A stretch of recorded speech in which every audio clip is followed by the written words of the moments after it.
Programme को पेश करने में ताउन कर रहे हैं बांगर सीमेंट, सस्ता नहीं सबसे अच्छा।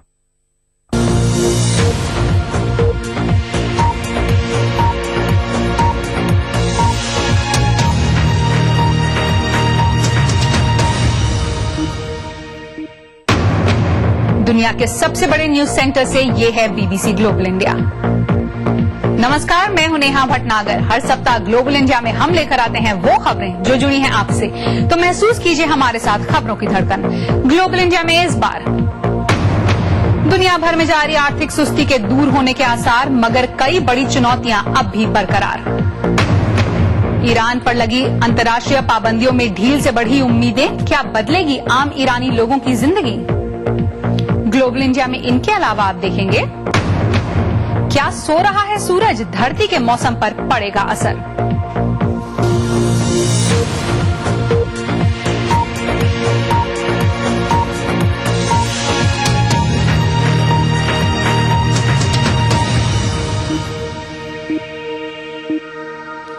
स्वागत है आप सबका ग्लोबल इंडिया की ताजा कड़ी में।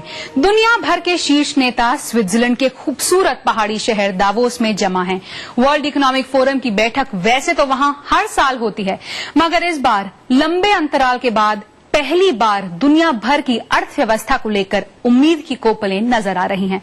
हालांकि ढेर सारी चिंताएं और आशंकाएं अब भी बरकरार हैं, जिनके हल के लिए दुनिया भर की नजरें टिकी हैं भारत और ब्राजील जैसे देशों में होने वाले विकास पर। उम्मीद जताई जा रही है कि 5 साल पहले शुरू हुए वित्तीय संकट के बाद पहली दफा विश्व अर्थव्यवस्था में सुधार हो रहा है। वर्ल्ड बैंक के आंकड़े वैश्विक विकास दर में बढ़ोतरी के संकेत दे रहे हैं। The developed world, they've sort of taken their bitter medicine and they're beginning to recover. So the U.S. is विकसित देशों को कड़वी सच्चाई झेलनी पड़ी थी और अब उनकी अर्थव्यवस्था सुधर रही है। अमेरिका, ब्रिटेन, जर्मनी सब जगह स्थिति बेहतर हो रही है। सबसे बुरा समय पीछे छूट गया है। अगर भारत की बात करें तो विश्व बैंक के आंकड़ों के मुताबिक 2014 में विकास दर 6.2% रहने का अनुमान है, जो पिछले साल की विकास दर से लगभग 2% अधिक है। इसके मुकाबले 2014 में वैश्विक विकास दर के 3.2% रहने की उम्मीद है। वर्ल्ड बैंक का कहना है कि चीन की विकास दर 2013 की ही तरह 2014 में भी 7.7% पर स्थिर रहेगी। विकसित देशों में अमेरिका में अच्छे विकास दर की संभावना है। 2013 के मुकाबले 2014 में अमेरिकी अर्थव्यवस्था 2.8% की दर से बढ़ेगी, जो पिछले साल से 1% अधिक है। लेकिन विकास की उम्मीद के बीच आशंकाएं भी हैं। वर्ल्ड इकोनॉमिक फोरम के सर्वे में अमीरों और गरीबों के बीच बढ़ती खाई को अगले दशक में दुनिया में स्थायित्व के लिए सबसे बड़ी चुनौती बताया गया है। सर्वे में कहा गया है कि अगर युवाओं को ये लगने लगा कि उनका कोई भविष्य नहीं है, तो ये सामाजिक अस्थिरता को जन्म दे सकता है। जो लोग अमीर हैं वो अपनी आमदनी का ज्यादा हिस्सा खर्च नहीं कर रहे हैं, जबकि जो लोग हाशिए पर हैं उनका पैसा खर्च हो जाता है। ये उनकी मजबूरी है। जब इतनी गैर बराबरी है तो मांग में तो कमी होगी ही, और जब लोग खरीदेंगे नहीं तो इकोनॉमी मजबूत कैसे हो सकती है। बदलते वैश्विक परिवेश में सबकी नजर भारत और ब्राजील जैसे विकासशील देशों पर टिकी है, और दावोस सम्मेलन का मुख्य थीम भी है रीशेपिंग द वर्ल्ड, यानी बदलते हालात में दुनिया को नई शक्ल देना। Yes, the growth is more and more moving to the emerging market, although this year we see advancing. मोटे तौर पर देखा जाए तो उभरती हुई अर्थव्यवस्थाओं का जीडीपी में हिस्सा करीब 65% हो गया है। विश्व अर्थव्यवस्था में इन देशों की भागीदारी बढ़ती जा रही है। इस रीशेपिंग द वर्ल्ड का मतलब होगा कि हम इन देशों को और प्रतिनिधित्व दें। To 5.1% GDP growth is. मगर एक चिंता ये भी है कि अमेरिका में आर्थिक पैकेज वापस लिए जाने के बाद जो स्थिति होगी, उससे दुनिया में आर्थिक विकास पर बुरा असर पड़ सकता है।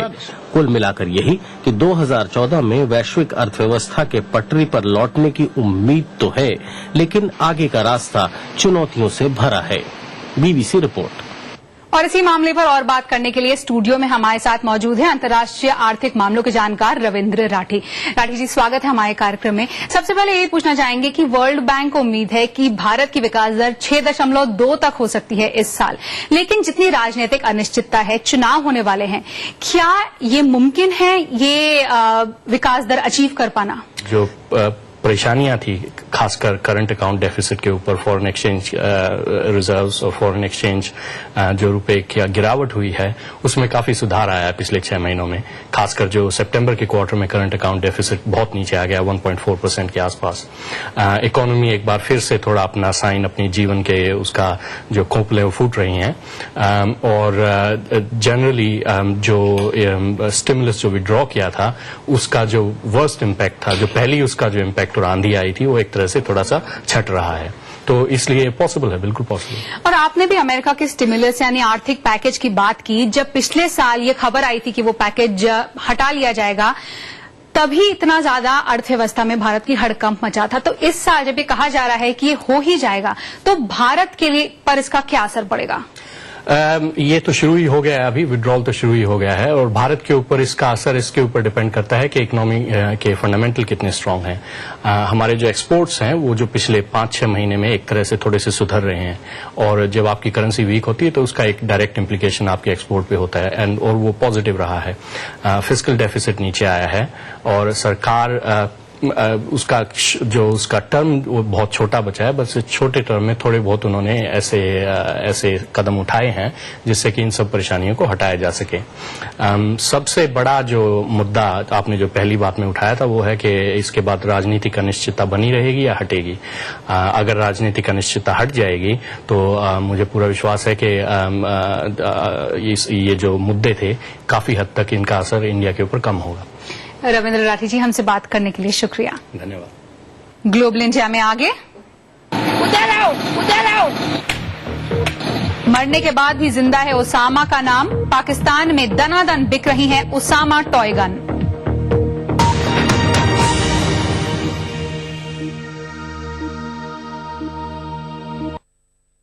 सिंपल सी बात है, कोई रॉकेट साइंस नहीं।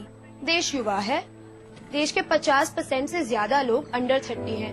युवा हैं, उनके जो एक्सपेक्टेशंस हैं, बिलीव्स हैं, माइंडसेट है, वो ऑब्वियसली एक युवा ही बेहतर समझ सकता है, जो लिबरल हो, जो ओपन माइंडेड हो। और वो again no rocket science. Congress के लीडर्स हैं जिनके साथ यूथ रिलेट करता है। वो गाना है ना, हम हैं नए, अंदाज क्यों हो पुराना। कट्टर सोच नहीं, युवा जोश। मैं हसीबा अमीन, राहुल गांधी जी की इस युवा सोच से जुड़ी एक युवा कांग्रेस कार्यकर्ता। हर हाथ शक्ति, हर हाथ तरक्की। ये सिर्फ एक लोहे का टुकड़ा नहीं, जब खेतों में चला तो इसने सोना उगला, जब कंधे पे रखा तो स्वाभिमान बन गया। इस लोहे के टुकड़े से कमाया एक जमीन का टुकड़ा, एक जमीन के टुकड़े से खेत के खेत, खेतों से कमाई इज्जत। लेकिन मैंने कभी ना सोचा था कि एक दिन ये पूरे गांव को ही नहीं, पूरे देश को जोड़ेगा।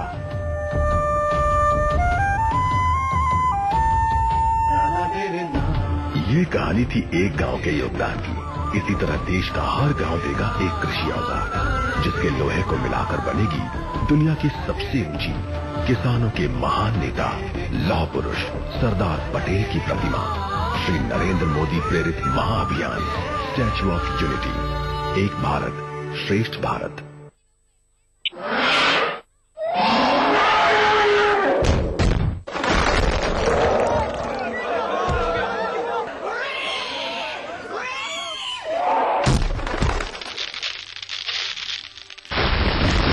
बांगड़ सीमेंट, सस्ता नहीं, सबसे अच्छा।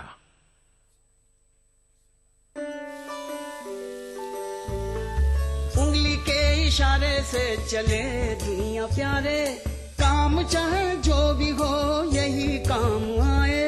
बिन बोले ही हर बात कहे जाए, जिंदगी एक चुटकी में आसान बनाए, आसान बनाए। दिल में जो है वो ये बताए, तेरी मेरी जरूरत ये पूरी कर जाए। हम समझते हैं इस उंगली के इशारे को, इसलिए हम लाए हैं जन सेवा आपकी उंगली के इशारे पर।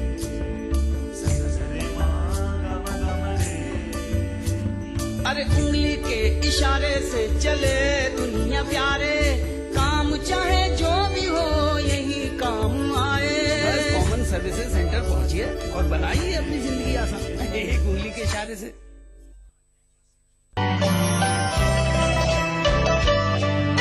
जो मेहनतों मशक्कतों से हल न हो सके कभी, हल न हो सके कभी, वो सारे काम माँ की एक दुआ से हो के रह गए।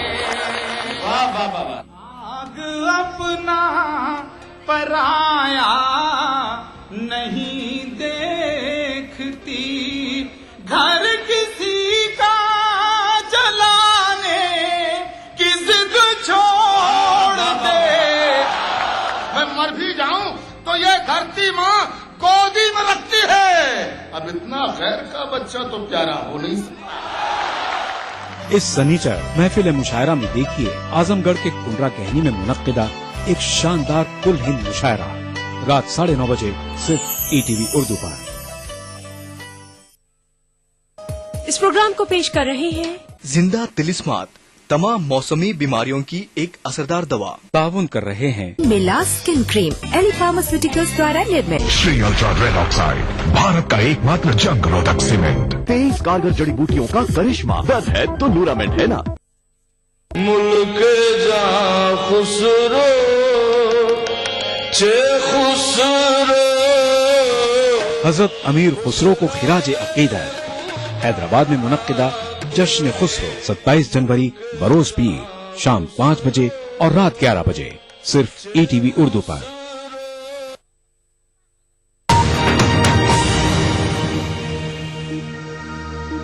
लंदन में BBC ब्रॉडकास्टिंग हाउस से आप देख रहे हैं ग्लोबल इंडिया। ईरान के परमाणु कार्यक्रम पर पिछले साल नवंबर में ऐतिहासिक समझौता हुआ था। इसके तहत ईरान ने वादा किया था कि वो अपने परमाणु कार्यक्रम को ऊर्जा तक ही सीमित रखेगा और बदले में लंबे समय से लगी अंतर्राष्ट्रीय पाबंदियों में ढील दी जाएगी। ईरान पर लगे कई अंतर्राष्ट्रीय प्रतिबंध जब सालों बाद अब कुछ ढीले होंगे तो सिर्फ ईरान ही नहीं उसके मित्र देशों को भी साझा व्यापार और उद्योग में फायदे की उम्मीद है। ईरान पर प्रतिबंध लगाने का मकसद उसे आर्थिक स्तर पर बाकी दुनिया से अलग थलग करना था। प्रतिबंधों की वजह से ईरान के लोगों पर इसका बेहद बुरा असर पड़ा। उद्योग धंधे ठप हुए, महंगाई और बेरोजगारी बहुत तेजी से बढ़ी। ईरान के तेल मंत्री ने भी पिछले साल माना था कि तेल निर्यात घटने से ईरान को हर महीने 4 से 8 अरब डॉलर का नुकसान हो रहा है। इस वजह से आम ईरानी लोगों के लिए जीवन ज्यादा मुश्किल और महंगा हो गया। ईरान पर प्रतिबंधों का जो मनोवैज्ञानिक दबाव था वो अब कम हुआ है। असल में प्रतिबंधों के खिलाफ अब एक नया माहौल पैदा होगा और उसके स्वरूप में बदलाव आएगा। अब अंतर्राष्ट्रीय प्रतिबंधों में ढील दिए जाने से ईरानी अर्थव्यवस्था पर अच्छा असर होगा, लेकिन तेल निर्यात और आर्थिक लेन देन पर लगे प्रतिबंध जो ईरान के लिए सबसे ज्यादा नुकसानदायक हैं, वो नहीं हटे हैं। हालांकि बड़े उद्योगों को फायदा हो सकता है। वो अब कल पुर्जे आयात कर सकेंगे, यानी ईरान में कार उद्योग को गाड़ियों के लिए स्पेयर पार्ट्स मिल सकेंगे और वो रफ्तार पकड़ सकेगा। अगले 6 महीने अहम है। दुबई में रहने वाले ईरानी उद्योगपतियों को उम्मीदें तो हैं, लेकिन वो सतर्क हैं। पहले ईरान और दुबई के बीच 23 अरब डॉलर तक का व्यापार होता था, लेकिन आर्थिक प्रतिबंधों की वजह से ये घटकर करीब 4 अरब डॉलर रह गया है। दुबई ही नहीं, प्रतिबंधों में ढील मिलने से भारत जैसे पुराने मित्र भी अब ईरान के साथ व्यापारिक संबंध बेहतर कर सकेंगे। भारत के लिए कूटनीतिक स्थितियां भी बेहतर होंगी। ईरान और अमेरिका दोनों से दोस्ताना संबंध बनाए रखना भारत के लिए अब शायद पहले जितना कठिन न हो। BBC report. और अब BBC global exclusive round up, दुनिया की बड़ी खबरों पर BBC की खास नजर। यूक्रेन की राजधानी कीव में पिछले कुछ महीनों से जारी विरोध प्रदर्शन हिंसक हो गए। वहां मौजूद बीबीसी संवाददाता डैनियल सैनफोर्ड के मुताबिक सेंट्रल कीव स्क्वायर में जिस कदर आगजनी हुई, लगा जैसे कि नर्क का दृश्य हो। यूक्रेन सरकार के यूरोपीय यूनियन के साथ एक बड़ा समझौता करने से पीछे हटने और रूस के साथ नजदीकियां बनाए रखने के फैसले के खिलाफ इस विरोध की शुरुआत हुई, लेकिन फिर विरोध इस मुद्दे से आगे बढ़कर यूक्रेन की सरकार गिराने की कोशिश बन गया। हाल ही में प्रदर्शनकारियों पर काबू पाने के लिए बनाए गए नए कानून ने आग में घी का काम किया। मोरक्को की संसद ने बलात्कार संबंधी कानून के मामले में एक अहम कदम उठाया है। संसद ने सर्वसम्मति से वहां के उस कानून में बदलाव किया जिसके मुताबिक नाबालिग लड़की का बलात्कार करने वाला शख्स अगर पीड़ित से शादी कर ले तो उस पर मुकदमा नहीं चलता था। 2 साल पहले 16 साल की एक लड़की ने खुदकुशी कर ली थी जब उसे बलात्कारी से शादी करने पर मजबूर किया गया था। इस वाकये के बाद से इस कानून का मुद्दा गरमाया था। चीन की राजधानी बीजिंग में मानवाधिकारों के मशहूर वकील शू जियांग के खिलाफ चल रहे मुकदमे को कवर कर रहे बीबीसी संवाददाता मार्टिन पेशेंस को धक्का मुक्की का सामना करना पड़ा। पुलिस के साथ कुछ और लोग भी उन्हें कवरेज करने से रोकने की कोशिश कर रहे थे। शू जियांग भ्रष्टाचार के खिलाफ आवाज बुलंद कर रहे हैं। उन पर भीड़ इकट्ठा कर परेशानी पैदा करने का आरोप लगा है। मुकदमे के लिए कोर्ट के आसपास के इलाके को जैसे छावनी में तब्दील कर दिया गया। पारदर्शिता आंदोलन से जुड़े कई लोगों पर चीन में मुकदमा चल रहा है। हालांकि चीन के राष्ट्रपति ने भ्रष्टाचार से लड़ने की बात तो की, लेकिन इन मुकदमों के चलते अंतर्राष्ट्रीय स्तर पर उनकी निंदा हो रही है। बच्चे अगर खिलौने वाली गन से कुछ ज्यादा ही खेलने लगे तो अक्सर माँ बाप को चिंता होती है, और उस पर से अगर खिलौने का नाम हो ओसामा गन तो जाहिर है चिंता और बढ़ जाएगी। पाकिस्तान में ऐसा ही हो रहा है। वहां हाल के महीनों में खिलौने वाली बंदूकों, खासतौर से ओसामा टॉय गन की बिक्री इतनी ज्यादा बढ़ गई है कि माँ बाप ही नहीं, बाल मनोवैज्ञानिक और सामाजिक कार्यकर्ता भी इन पर रोक लगाने की मांग कर रहे हैं। ये बच्चे हिंसा और हत्याओं के उन दृश्यों को अपने खेल में शामिल कर रहे हैं जो उन्होंने अपने शहर में खुद देखे हैं, लेकिन इनकी बंदूकें खिलौनों जैसी नहीं दिखती। ये असल बंदूकों की तरह ही लोड होती हैं और इनमें से प्लास्टिक की गोलियां निकलती हैं। 12 साल की कमल का कहना है कि वो अपना पूरा जेब खर्च इन बंदूक जैसे खिलौनों पर खर्च करते हैं, जिसे लेकर कमल की मां चिंतित हैं। शॉप्स पे जाओ तो बच्चे कार्स या एरोप्लेन्स लेते थे, अब ज्यादातर बच्चे गन्स ही लेते हैं कि हमने इसी खेलना है बस। और जब उनके खेल में भी देखा जाए तो उनमें यही चीज हमें ज्यादा नजर आती है। थोक विक्रेताओं का कहना है कि पाकिस्तान की टॉय गन इंडस्ट्री ने साल 2012 में करीब 12 करोड़ रुपए की कमाई की। ओसामा गन ये बहुत चलती है। इस दुकानदार ने हमें ओसामा गन दिखाई जो बच्चों में सबसे लोकप्रिय है। इस बंदूक का नाम ओसामा बिन लादेन के नाम पर रखा गया है। ये AK-47 यानी कलाशनिकोव की नकल है। सामाजिक कार्यकर्ता और बाल मनोवैज्ञानिक अब इस तरह के खिलौनों की बिक्री के खिलाफ अभियान चला रहे हैं। बच्चों ने हमें बताया कि जब मैंने उनसे पूछा कि आप उसके साथ क्यों खेलते हैं, तो पहले तो उन्होंने बताया कि दूसरे बच्चे इस किस्म के वेपन खरीदते हैं और वो हमारे साथ हमें उस पर फायर करते हैं, तो लिहाजा हमें भी खरीदनी पड़ती हैं। दूसरी बात उन्होंने बोला कि हम जिहाद करते हैं। मैंने कहा किस किस्म की जिहाद करते हो, तो उसने बोला कि हम इससे बल्बों के खिलाफ जिहाद करते हैं, लाइट के खिलाफ। तो फिर उन्होंने ये भी बताया कि हमने कितने कितने लाइट इस पर तोड़े। फिर उसने खतरनाक सूरत हाल ये थी कि उसने बोला कि हम एक दूसरे को भी इससे निशाना बनाते हैं। पाकिस्तान की संसद में एक प्रस्ताव आया है जिसमें इस तरह के खिलौनों पर पाबंदी लगाने की बात कही गई है, लेकिन पाकिस्तान के सामने अभी कई गंभीर मसले हैं, जैसे वहां हो रहे ड्रोन हमले। ऐसे में संसद में टॉय गन पर चर्चा होने में शायद अभी वक्त लगेगा। BBC report. ग्लोबल इंडिया में आगे देखिए, सोने से बना हीरो से जड़ा साबुन, दाम इतने कि बाथरूम में नहीं तिजोरी में रखा जाए।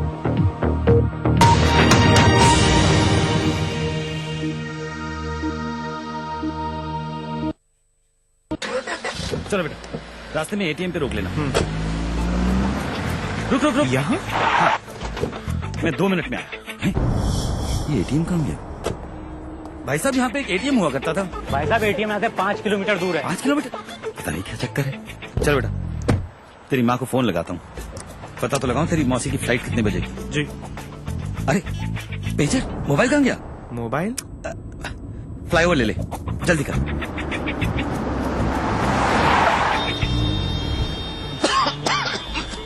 इतना ट्रैफिक, ये फ्लाईओवर कहाँ गया? कौन सा फ्लाईओवर पापा? चल मेट्रो लेते हैं। अरे ये मेट्रो कहाँ गई? मेट्रो चलो। अरे भाई साहब, यहाँ पे एक एयरपोर्ट होता था, एयरपोर्ट। बावड़ा हो गया क्या था वो? एयरपोर्ट यहाँ? पापा को हो क्या गया है? अरे यार हेलो सुनो, वो नया वाला एयरपोर्ट तो यहाँ पे है ही नहीं। एयरपोर्ट नहीं है? मतलब नींद में हो क्या तुम? उठो उठो उठो, एयरपोर्ट नहीं जाना। हाँ airport, metros, ATMs, banks, expressways, इतना सब कुछ सिर्फ पिछले 10 सालों में, और ये सब हमारी जिंदगी का हिस्सा बन गया है, जैसे सदियों से ऐसा ही था। भारत निर्माण का यही प्रमाण। जन जन को छुआ, जन जीवन बदला। अपनाइए मिला स्किन क्रीम। इसको सिर्फ रात में इस्तेमाल करने से आपको मिले फेस प्रॉब्लम से आजादी। अब फेस प्रॉब्लम को कहिए बाय बाय। एली फार्मास्यूटिकल्स द्वारा।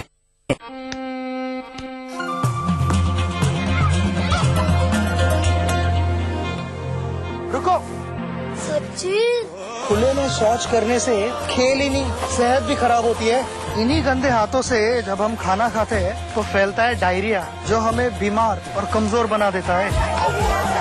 शौच के लिए शौचालय का ही उपयोग करें, बीमारियों को करें क्लीन बोल्ड। आओ करें निर्मल भारत का निर्माण।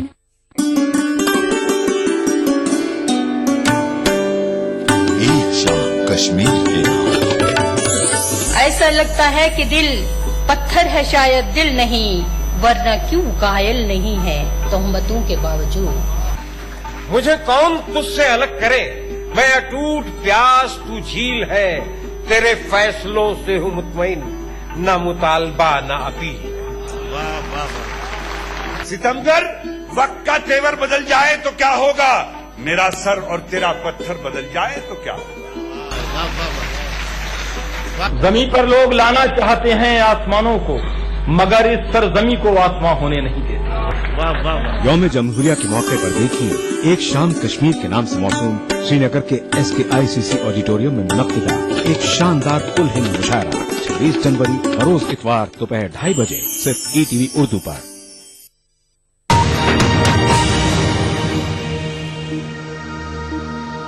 आप देख रहे हैं ग्लोबल इंडिया, मैं हूं नेहा भटनागर। क्या सूरज कभी सो सकता है? वैज्ञानिकों की माने तो इस वक्त कुछ ऐसा ही हो रहा है। सूरज बेहद शांत है। इससे पहले जब सूरज की गतिविधि धीमी हुई थी तब काफी वक्त तक कड़ाके की ठंड पड़ी थी। तो इस बार सूरज के शांत होने का क्या असर पड़ सकता है मौसम पर? BBC report. सूरज ऐसा दिखता है जब वो सबसे ज्यादा सक्रिय होता है, कुछ सनस्पॉट्स या धब्बों के साथ धधकता हुआ, जो अंतरिक्ष में ऊर्जा से भरे कणों का विशाल गुबार भेजता है। सूरज को अभी कुछ ऐसा दिखना चाहिए क्योंकि उसके 11 साल के चक्र में ये सबसे ज्यादा सक्रिय समय है, लेकिन इसके उलट कुछ अजीब हो रहा है। सूरज काफी शांत है। मैं 30 साल से सोलर फिजिसिस्ट हूँ और मैंने ऐसा कभी नहीं देखा। अगर आप देखना चाहें कि आखिरी बार सोलर एक्टिविटी साइकिल के चरम पर इतनी कम सक्रियता कब थी, तो कम से कम 100 साल पीछे जाना होगा। वैज्ञानिक मानते हैं कि 17वीं सदी जैसी स्थिति फिर पैदा हो सकती है, जब सूरज के धब्बे लगभग गायब हो गए थे। उस वक्त यूरोप में जबरदस्त ठंड पड़ी थी। टेम्स नदी और बाल्टिक सागर जम गए थे। उत्तरी यूरोप में फसलें नष्ट हो गई थी और भूखमरी की नौबत आ गई थी। तो क्या सूरज की घटती सक्रियता से तापमान में जबरदस्त गिरावट आ सकती है? हमारा अनुमान है कि 10 से 20% संभावना है कि अगले 40 साल में फिर से 17वीं सदी की तरह जबरदस्त ठंड पड़ेगी। सूरज की गतिविधि में कमी से अल्ट्रा वायलेट रेडिएशन में गिरावट आती है। जानकार मानते हैं कि इससे ऊपरी वातावरण में चलने वाली तेज हवा या जेट स्ट्रीम में बदलाव आता है। इससे उत्तरी यूरोप तक गर्म हवा नहीं पहुंच पाती और जबरदस्त ठंड पड़ती है। लेकिन दुनिया भर में तापमान का क्या? क्षेत्रीय और वैश्विक मौसम में फर्क करना जरूरी है। अगर यूरोप में इन कारणों से ज्यादा ठंड पड़ेगी तो ग्रीनलैंड में उतनी ठंड नहीं होगी, तो औसत ग्लोबल तापमान कुछ खास नहीं बदलेगा। इस जटिल विषय पर काफी रिसर्च चल रही है। The world we live in today is very different to the world that was inhabited. आज की दुनिया 17वीं सदी की दुनिया से बहुत अलग है। मानवीय गतिविधियां बढ़ी, औद्योगिक क्रांति हुई और तमाम तरह की गैसें वातावरण में जा रही हैं। तो एक तरफ है ठंडा पड़ता सूरज, लेकिन दूसरी तरफ बढ़ती हुई मानवीय गतिविधियों से विपरीत असर हो सकता है। तो इन दोनों का एक साथ क्या असर होता है, ये कह पाना बहुत मुश्किल है। लेकिन सिर्फ यही असर नहीं होगा। मशहूर नॉर्दर्न लाइट्स जो सौर हवा के ऊपरी वातावरण से टकराने पर पैदा होती है, वो भी धुंधली पड़ सकती हैं। BBC report. ग्लोबल इंडिया में अगले सप्ताह आप देखेंगे कि पाकिस्तान में कैसे हो रही है स्मार्टफोन के जरिए जुर्म से निपटने की कोशिश और खाड़ी के मजदूरों की मुश्किल जिंदगी की झलक एक म्यूजिकल कॉन्टेस्ट के जरिए। और अब तकनीक की दुनिया की कुछ खबरें क्लिक में। दो बड़ी टेक कंपनियों सैमसंग और एप्पल के बीच पेटेंट की लड़ाई जारी है। एक अमेरिकी जज ने फैसला दिया है कि सैमसंग ने एप्पल की वर्ड रिकमेंडेशन टेक्नोलॉजी कॉपी कर ली है। इस तकनीक के जरिए टच स्क्रीन फोन यूजर जैसे ही कोई शब्द टाइप करना शुरू करता है, उसकी स्क्रीन पर मिलते जुलते शब्द नजर आने लगते हैं। फैसले का ऐसी सेवा ऑफर करने वाले दूसरे एंड्रॉइड फोन निर्माताओं पर भी असर पड़ सकता है। ये फैसला उस अदालती प्रक्रिया से पहले आया है जिसमें दोनों कंपनियां एक दूसरे पर तकनीक चुराने का आरोप लगाने वाली हैं। लंदन में आज तक की सबसे तेज ब्रॉडबैंड स्पीड हासिल की गई है। बीटी और अल्काटेल ल्यूसेंट ने संयुक्त टेस्ट किया जिसमें प्रति सेकंड 1.4 टेराबाइट की स्पीड से कंप्यूटर ने काम किया। ये स्पीड हर सेकंड 44 अनकम्प्रेस्ड हाई डेफिनेशन फिल्में भेजने के लिए पर्याप्त है। हालांकि इस तकनीक के बाजार में आने में अभी थोड़ा वक्त लगेगा। जर्मनी में 1 करोड़ 60 लाख ईमेल यूजर्स के पासवर्ड चोरी हो गए हैं। इंटरनेट सुरक्षा विभाग का कहना है कि अपराधियों ने लोगों के कंप्यूटर में ऐसे सॉफ्टवेयर डालने में कामयाबी हासिल की जिनकी मदद से वो ईमेल पते और उनके पासवर्ड पाने में सफल हो गए। कुछ दिन पहले ही ये खबर आई थी कि आधे दक्षिण कोरियाई नागरिकों के क्रेडिट कार्ड डिटेल्स चुराकर मार्केटिंग कंपनियों को बेच दिए गए थे। कहा जाता है कि टेलीविजन दुनिया को देखने की खिड़की है, लेकिन अब वो हकीकत में भी ऐसा बन सकता है। इस कमाल के पीछे हैं वो खास नैनो पार्टिकल्स जो केवल नीली रोशनी रिफ्लेक्ट करते हैं। इन्हें एक पारदर्शी पॉलीमर के साथ जोड़कर कहीं भी डिस्प्ले खिड़की बनाई जा सकती है। लेकिन इस पारदर्शी दिखने वाली चीज पर नीली रोशनी पड़ते ही कुछ ऐसी सुंदर आकृति उभर आती है।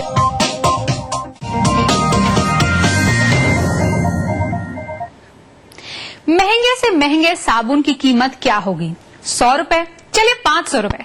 लेबनान में हीरे के पाउडर और सोने से जड़ा ऐसा साबुन बनाया गया है जिसकी कीमत लाखों में है। अब इसे लगाने से चेहरा खिले या ना खिले, तिजोरी जरूर खाली हो जाएगी। देखने में ये भले ही चीज या पनीर लग रही हो, पर है ये 160 ग्राम की साबुन की टिकिया और कीमत है करीब 2.25 लाख रुपए। लेबनान के कारोबारी परिवार ने इसे कतर की रानी को उपहार में देने के लिए तैयार किया, जिसमें सुगंधित पौधों और जरूरी तेल का इस्तेमाल किया गया। लेकिन इसे खास और बेशकीमती बनाता है इसे बनाने में इस्तेमाल होने वाला हीरे और सोने का पाउडर। इस नायाब साबुन को बनाने वालों का कहना है कि देखने में ये भले ही खुरदरा नजर आता हो, लेकिन त्वचा को इससे कोई नुकसान नहीं पहुंचता। इस साबुन से नहाने का एहसास बिल्कुल अलग है। ये दुनिया का सबसे महंगा साबुन इसलिए नहीं कि इसे सोने और हीरे से बनाया जाता है, इसका इंसान के जहन पर मनोवैज्ञानिक और आध्यात्मिक असर होता है। हुसैन परिवार का कहना है कि वे साबुन बनाने के कारोबार में सन 1480 से हैं और अब बारी है आमिर की कि वो लीबिया में साबुन निर्माण के सबसे महत्वपूर्ण केंद्र त्रिपोली में कारोबार का विस्तार करें। लेबनान को नहीं जानने वाले कई लोगों को लगता है कि ये लड़ाई और समस्याओं वाला देश है, इसलिए हम ऐसे विचार पर काम करते हैं और दुनिया में सबसे महंगा साबुन बनाते हैं ताकि लोगों को बता सकें कि हम अलग हैं। लोग जान सकें कि लेबनान कुछ बेहद उम्दा चीजें बना सकता है। यहाँ हस्तशिल्प की तरह तरह की सुंदर चीजें मौजूद हैं। कतर साबुन को पिछले साल दोहा में वर्ल्ड लग्जरी एक्सपो में पेश किया गया था। साबुन तो शानदार है, लेकिन इसकी ऊंची कीमत को देखते हुए इसे घिसने से पहले एक बार सोचना जरूर पड़ेगा। BBC report. BBC global India में इस बार इतना ही। अगले हफ्ते फिर होगी मुलाकात, तब तक के लिए नमस्कार।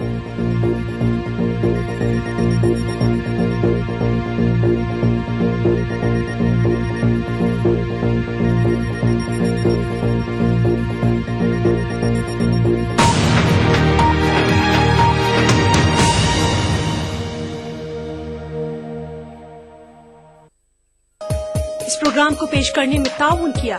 बांगर सीमेंट, सस्ता नहीं सबसे अच्छा।